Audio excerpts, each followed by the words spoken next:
వేసవి కాలంలో మలమలమాడుతున్న ఎండలో ఈ పదార్థాలు ఎంత తక్కువ తింటే అంత మంచిది. మొదటిది కాఫీ. కాఫీని సాధారణం కంటే ఎక్కువగా తాగితే అది మన ఒంట్లోని నీటిని చెమట ద్వారా బయటికి పోయేలా చేస్తుంది. అలా మన శరీరం నీటిని కోల్పోయి అలసిపోతుంది. అందుకని కాఫీని వేసవి కాలంలో ఎంత తక్కువ తాగితే అంత మంచిది. 2 పచ్చళ్ళు. వేసవికాలం అంటేనే ఆవకాయ అంటేనే అమృతం, తినకుండా ఉండలేము. కానీ ఈ పచ్చళ్లను కూడా వేసవికాలంలో అధికంగా తింటే అజీర్తి చేసి విరోచనాలు అవ్వచ్చు. విరోచనాలు అయితే ఒంట్లోని శక్తి పోతుంది. వేసవిలో ఇది అస్సలు మంచిది కాదు. 3 డ్రై ఫ్రూట్స్. డ్రై ఫ్రూట్స్ ఒంట్లోని వేడిని పెంచుతాయి. సమ్మర్లో ఎక్కువగా తినటం వల్ల మొటిమలు, చర్మం మీద దద్దుర్లు వచ్చే అవకాశం ఉంది. అసలే ఉక్కపోత, పైగా దురదలు అవసరమా? 4 మిల్క్ షేక్స్.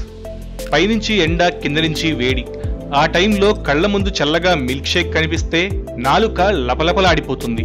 కానీ ఏం చేస్తాం, చక్కెర శాతం ఎక్కువ ఉండటం వల్ల మిల్క్ షేక్ తాగితే అప్పుడుకప్పుడు ఉపశమనం అనిపించినా కాసేపటి తర్వాత డీహైడ్రేట్ అయిపోతాం.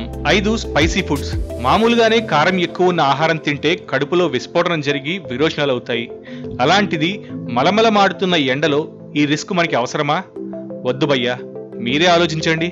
6 నూనెలో వేయించిన పదార్థాలు అంటే సమోసాలు, పూరీలు, ఫ్రెంచ్ ఫ్రైస్ ఇలాంటివి. ఇవి మన కడుపులో తొందరగా డైజెస్ట్ అవ్వవు. అలా మన బాడీకి తగినంత నీరు అందకుండా మనం డీహైడ్రేషన్ తో తొందరగా అలసిపోతాం.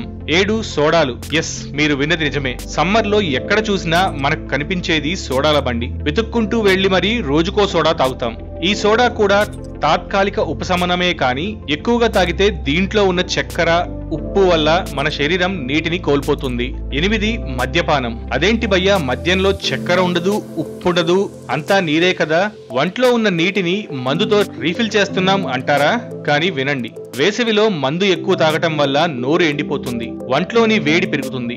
ఇలా మీరు డీహైడ్రేట్ అయిపోతారు. ఈ వీడియో మీకు నచ్చితే లైక్ కొట్టండి, మా ఛానల్ ని సబ్స్క్రైబ్ చేయండి.